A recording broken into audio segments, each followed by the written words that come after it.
L'organisation interprofessionnelle agricole de la filière coton de Côte d'Ivoire, Intercoton, fait une fois de plus bonne impression au Sahara 2023. Ce mardi 3 octobre, cinquième jour du Sahara, et l'Intercoton a encore présenté ses innovations dans la filière et cette fois à travers le projet d'appui à la résilience des systèmes cotonniers du nord de la Côte d'Ivoire, en abrégé RESCO. Au nombre de ces innovations, la promotion du genre, la mise en place de nouvelles semences de coton et l'intensification de la modernisation de l'agriculture. On voit tout cela avec le directeur exécutif de l'Intercoton au micro de Koné Nanorgo et Doumbia Ayouba.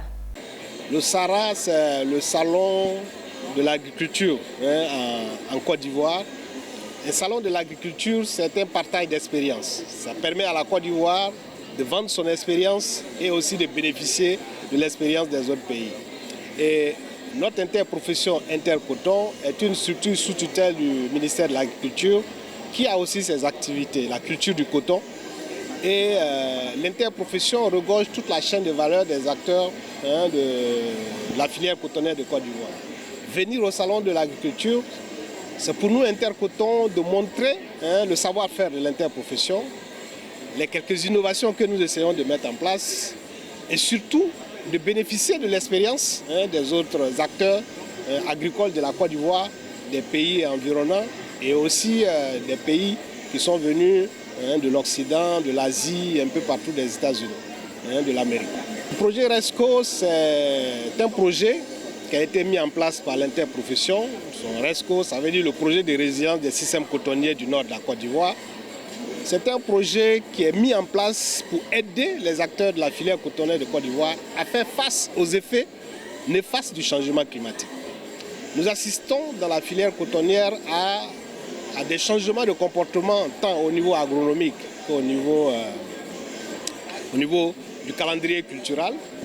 Donc nous avons négocié avec l'État de Côte d'Ivoire à travers le ministère de l'Agriculture qui a bien voulu accorder un accord de crédit à Intercoton et qui est financé par l'Agence française de développement pour pouvoir faire face à un certain nombre d'agressivités, d'effets néfastes du changement climatique.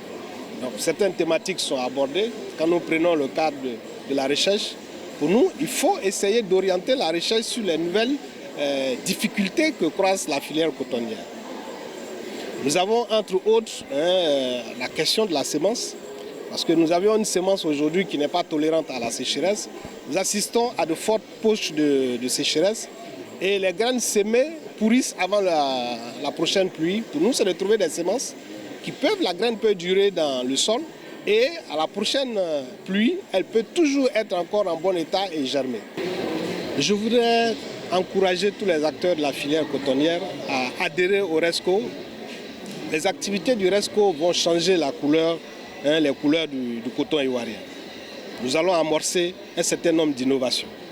Nous allons amorcer la motorisation, nous allons amorcer la récolte mécanisée, nous allons amorcer le traitement avec les drones et nous allons essayer d'entamer un certain nombre d'innovations qui permettront de réduire la pénibilité et de sécuriser la santé.